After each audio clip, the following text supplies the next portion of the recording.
AJ. A-Twist. It's Rap Attack. Yeah, Chief, you know what it is, man. It's Rap Attack official with your boy AJ Showtime. Yeah, the baby. You got DJ Twisted. We got a special guest in the building back. My girl T Savage. What's happening? What's up, y'all? Thanks for having me. Big cool, and she making noise. You know what I mean? She be shaking up the building when she comes through. Absolutely that, man. Yeah, so what you got new? I'm actually working on, we just wrapped up filming a movie. Mm-hmm. So I'm actually working on some songs for the soundtrack. But I'm also finishing up, my first real project. I done dropped some tapes, and I think I dropped the EP, but I never dropped a project. So I'm working on getting that together. Okay, so before we get into the project, we got to talk about the movie. You know what I'm saying? Let us know everything about it. So the movie is called Through the Eyes of the Hustler's Daughter. It all really started from when my mom was on the American Gangster, the Trap Queens edition.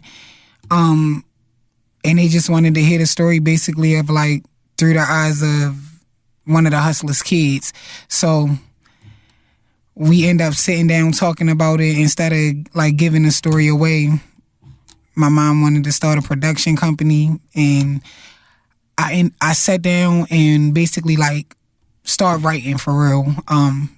Writing as much as I could, and then I had basically a composition notebook filled because that's what I just love writing in. And I gave the notebook to one of the writers, and he made the script. It was another writer who came in and helped get it further along.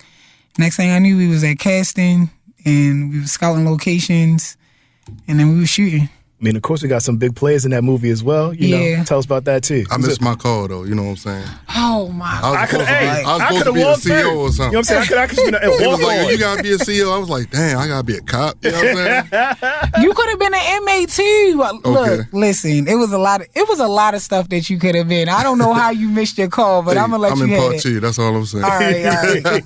I'm gonna let you have that one. So who you got in there? We got Terrence West. We got BG. We got Hassan Johnson from The Wire. Who else? We got Merlin Rivers in it. We have, I think her name is Courtney Vance. I think that's her last name. She's actually playing me. It's a lot of great actors in the movie. Dope.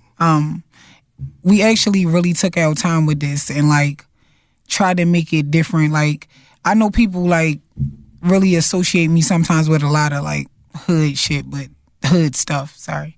But that's really not what this focus on. It's big on focusing on mental health and making it through and overcoming. It's just, and you're going to see where I come from, and where I come from is I really come from the city. So a lot of that is documented.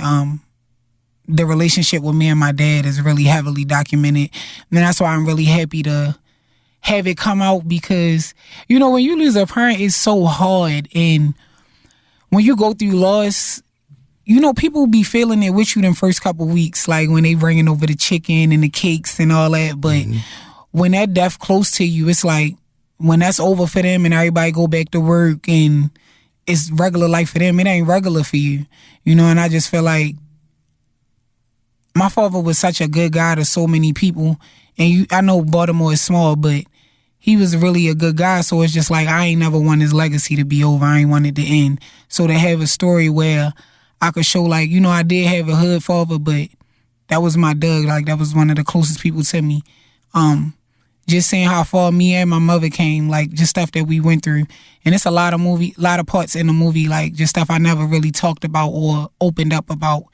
And I wanted to be so open. I remember holding certain stuff back and then going back to the directors look, I'm going to just tell you this and X, Y, and Z. So I just wanted to be really vulnerable. I know people always think of me as so tough and all of that, but this time I really just I put it all out there. So when you plan on dropping it? Right now we going through editing, and I'm not sure, this is our first time doing this, so I'm not sure how long that takes, but we going through editing. Once editing done, yeah, it's getting shopped around. So is it possibly there could be more? Yeah. So my mom really is interested in doing her own story. So we just waiting to see how this one go, and then move on to the next one.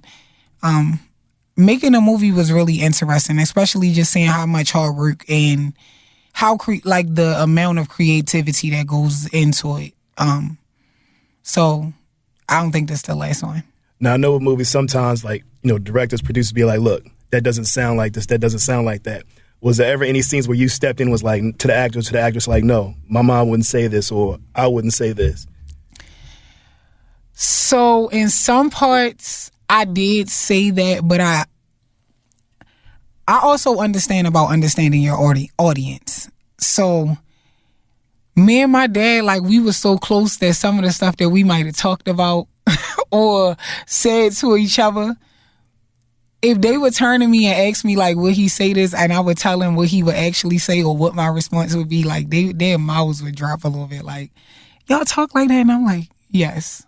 But I understand the point that they was trying to get through. Like, a lot of times in certain scenes where it's a little more emotional, like, sometimes it was things that was going on that was just really messed up. And me and my father, we laughed through it. Or me and my mother, like, we laughed through it. Or we really just didn't talk about it and moved along. And it's hard to show that on camera. So it's like, okay, we get, like, how it got to be presented. And then it was just certain times, like, I remember one time the guy that's playing my dad is Terrence West. And I just had to explain the relationship that me and my father had so he could understand, like, how my father would have been coming and how he would have talked to me and handled me in this situation. And a lot of times, like, during those scenes, I would just, like, really explain, like, my father was my best friend. He ain't carried me like a daughter. Like, it wasn't nothing I ain't know. It wasn't nothing that my father couldn't talk to me about and that I couldn't talk to him about. So it's like, I'm going to tell you, like, you got to show that part every time you talking to me.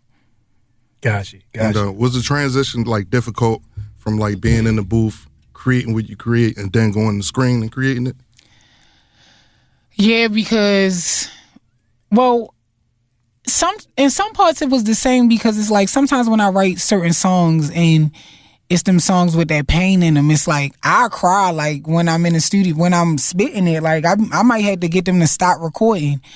But I could say it might have been a little harder to see it on film. Like,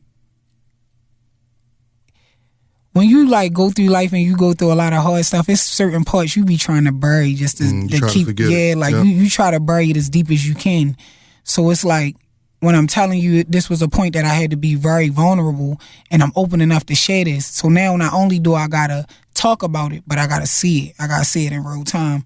Like, I remember one of the people from one of the scenes, they had to play a certain, I don't want to, like, tell the movie, but they had to play a certain part.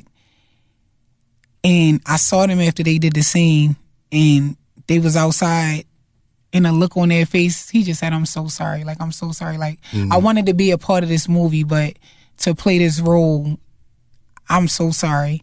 And I'm like, it wasn't true, but even when I saw it, it made me very emotional. It was some hard days to get through. So I'm going to say this was a little harder than being in the studio, because it's like to see it all over again. And then to see somebody that plays my dad, and in certain ways, especially when my dad had hair, he really looks like my dad. So to hear some of those conversations again, and that being a part of my life that I know, like, I can never get that back. You feel me? I'll never get that time back with my father. But to see it and know I can't really touch it, it was some hard days on set. So let's talk about the music. Yes. The new project, what we working with. So, I've been working really heavy with Mark Henry. We've been putting out a lot of music. So, we've been working really heavy, just making these beats from ideas in my head or ideas in his head, and just really these topics and stuff, like things that I really want to talk about. How I want my songs to just be formatted, how I want my sound to be. Like, I love my records where I'm really rapping hard, but I like my records where it got more melody too and where it sing. Like, I feel like I remember I looked it up, one of my most played songs was West Side. And that was a record where I was just really, like, kind of harmonizing a lot on the hook. I want more songs like that. Like, I love that vibe. Like, But I also love the me rapping hard, so I'm trying to just give both of that. I've been seeing like what the people that listen to me like, and just my freestyles. I want to have that feel. I love that 90s. Like I love 90s beats. Like that's just my favorite. So trying to bring that feel back into my music is what I just been doing, getting these songs together. But now I think I'm almost done. It's just going to determine how many songs I want on a project and which songs like I do or don't. Like once I really sit down and count them out, I think I got too many. And then some songs I'm bringing back because it's like I ain't do what I was supposed to do with that. So you working on 2 like projects at the same time because you're doing the soundtrack too. Yes. You got features on any of them? I don't have any features yet, but I do got some open verses because I want some features. No pork chop to give you one, right? Oh Lord. Listen. Soon as I walk in the studio, I got a better rap pork chop. I'm gonna put P Savage on the mic, but Hey yo. But no, I really do want some features. Like I know you talking, so speak it into existence. Yeah, like, you might as well just say who it is. No, the crazy thing is I can't think of like who I want. Like I really want to have a listening event where I get that type of feedback. And I know nobody never really did that. Like I want real feedback of like who you could hear on this like way before I'm about to put it out. Maybe that's something I could do. But yeah, like good idea. Yeah, like and not invite like the public. I would like to invite like music people, like DJs, people that write, like people that sing, people that rap. Like even have other artists in there that would want to just feature on it. Like I don't know, something like that, because I'm not gonna lie and say I know exactly who I want. Okay. I don't want nobody that's trash though. Because I be having to be nice to people sometimes, and oh Lord, don't be nice. You gotta tell them if they trash or not. You could say something like "keep working," keep doing your thing. Oh yeah, see that's the industry talk. That's how you gotta say, man. Like keep working, keep. But I don't want to be mean. Like I hear some of my old stuff sometimes, and like especially when I was like younger, like. I found a CD of when I was rapping. Oh my God. It was cool, but it was like. So let me ask you, like I said, being in the industry as long as you have, what's some things that you've learned dealing with the industry versus, dealing with stuff here that's locally?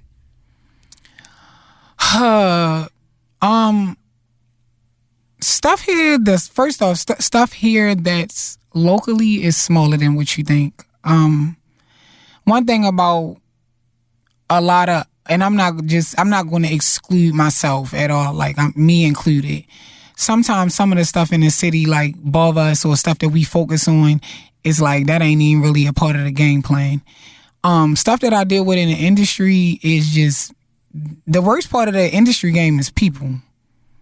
Like, I think my whole time that I've been rapping, I've only signed one contract, and it wasn't a good contract. And when I say I immediately got out of it, like I got out of it so fast I was able to get out of it.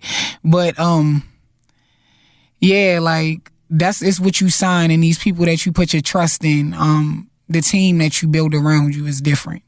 Like in the city, people might just rock with you because of you. They got some kind of connection to you. They know you. When you trying to get your music to a bigger audience, some of the people that you run into in this industry is different. And like you could rap about all that rah-rah stuff all you want, but when you really doing business, you can't rock like that. So you gotta be cool with accepting getting crossed or getting played with, and just figure out how to maneuver. In the city, you can handle stuff how you want to handle it. But when you start like touching different stuff, it's like, even when you get to yelling and screaming, like people, they don't want to work with that. They don't want to hear that. And then sometimes if they bigger than you or they got more power than you, it's going to be like, you shouldn't even be talking to me like that, regardless of what I did to you. So you just got to, the industry in the city is like, it's really just way smaller. Like here, you'll have people that do like, they do hating stuff. Like, when they ask, like, Jesus. Go ahead, let it go. Talk about Let it go. Like, people in the city, they do bad business with you. Like, I got a song, I ain't gonna say which song, but I got a song that been playing on the radio since 2018, and I never been able to drop it just because the person that made the beat did bad business with me. I haven't been in rooms, but they'll be in rooms and say the worst stuff about me, and I'm like, son, I signed my part of the paperwork.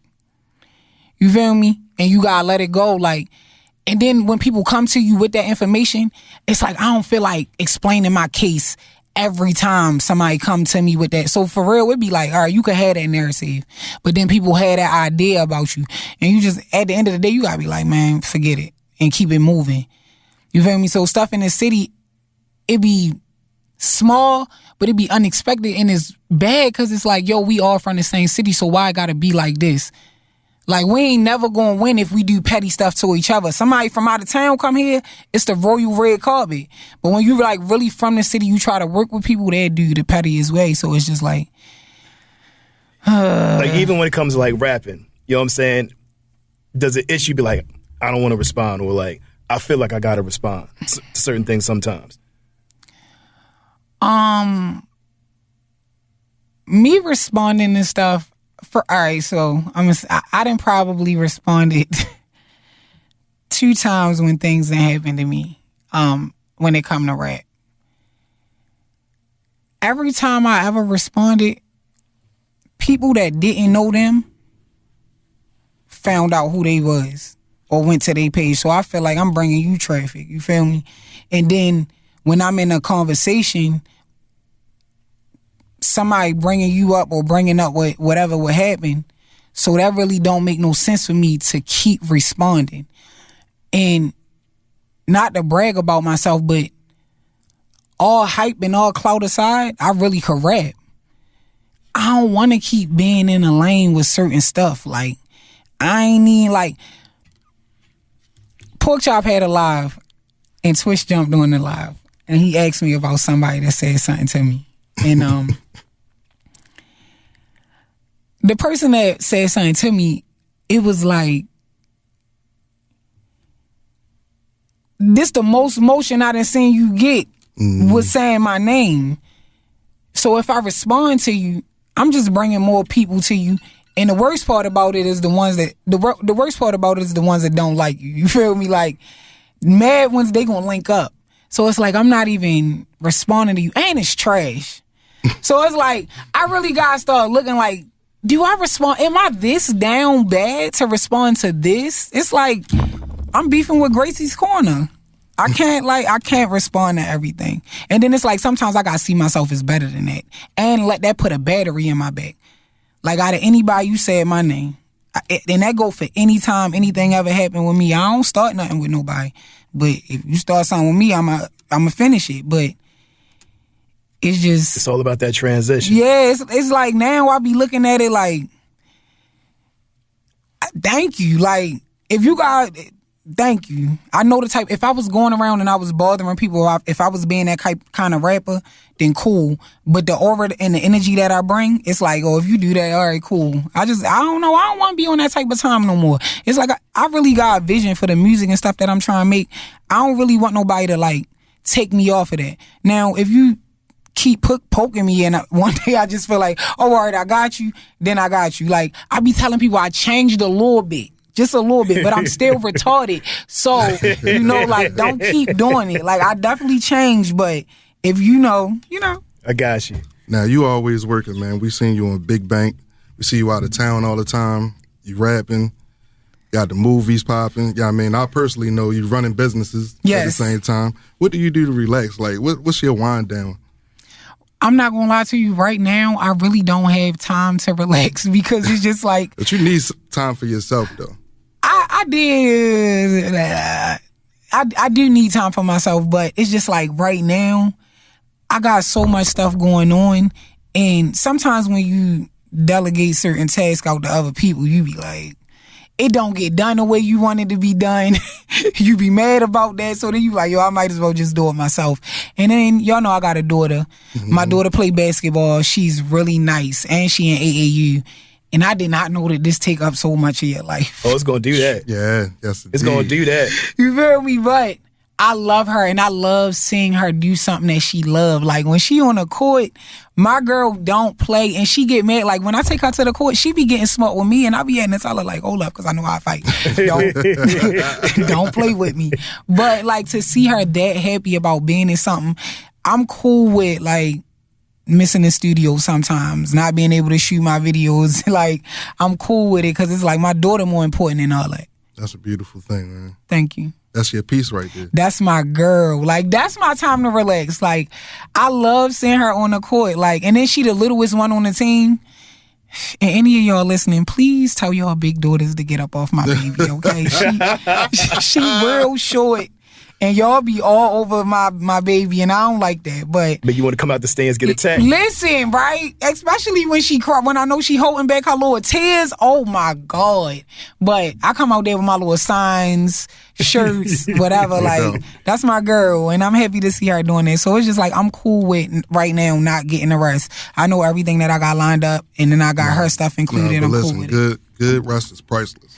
Peace of mind is priceless. When I can't get it, let me tell you, it goes down, okay? No doubt. No doubt. So, like, you need that in your life. It's like a balance. You know what I'm saying? Like, what's your dating life look like? Like, you know what I'm saying? You need that too. Oh, my God. You need that too, for real. My dating life is cool. See? My dating life is good. You see the smile, so it's taken care of. Yeah. It's good. So look, let me ask you this. You had a chance to interact with one of the OGs, Lil Melvin. Yes. Can you take us back? Is there anything, like any advice or any conversations that you guys have had? So, wow. This was like before I even had my kid. I was younger. I used to work at Soul Source, the breakfast spot on Emerson Avenue. Lil Melvin used to come in there every morning for breakfast. The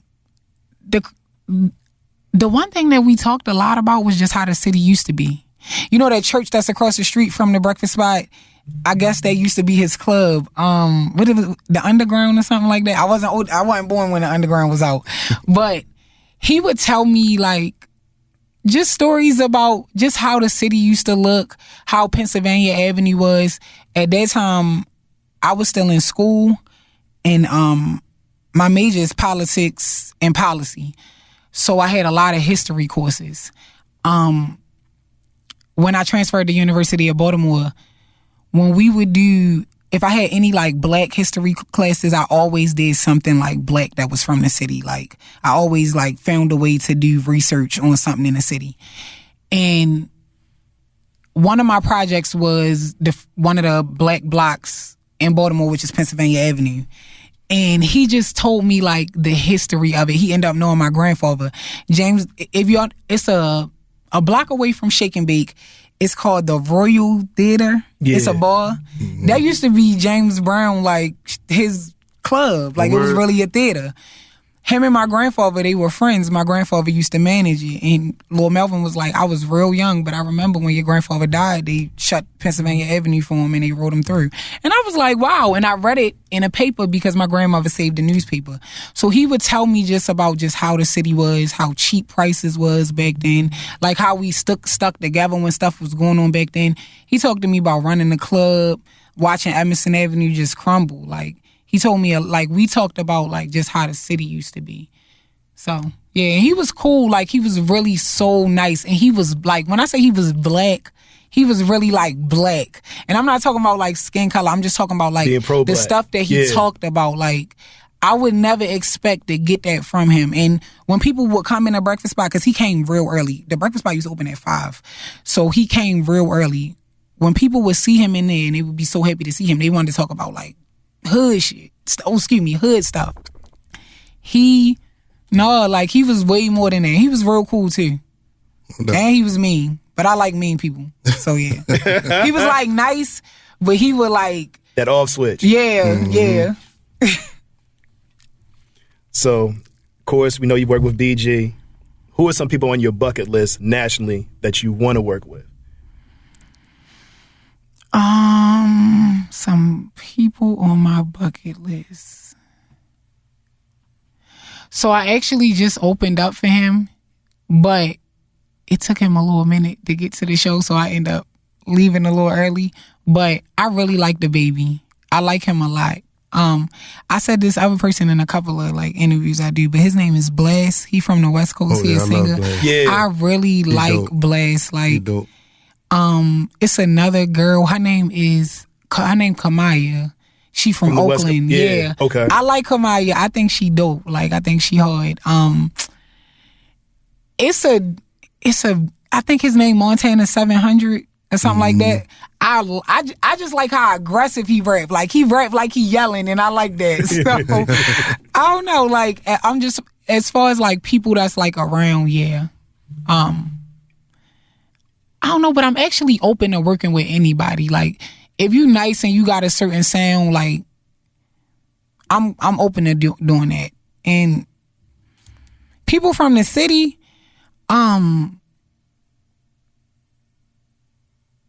two girls right now that I really want to work with. We actually supposed to be working with each other. We just dates we going crazy. But I really like Infinity Garnett. That's and that's my girl. I really like D Trinata. Okay. I can't remember all of these girls that I met. It was an event that they had that I went to. And I never been in the DC and PG hip hop, but I can't remember all of their names. But all of them was hard. Like, they had their own style. So it's a lot of different people from out the city that I want to work with. Yeah. Especially the females. I feel like, yeah. So, yeah. Well, T Savage, you know we love you. You know what I'm saying? The way you support us, we got to support you right back. So it's only right. We always say thank you when you come here. Thank you for having me. I appreciate y'all. No doubt. Hey, man, Rap Attack Official. On the way with your boy AJ Showtime. DJ Twisted T Savage is here, baby. Rap Attack, tack, tack, tack, tack, tack, tack, tack, tack, tack.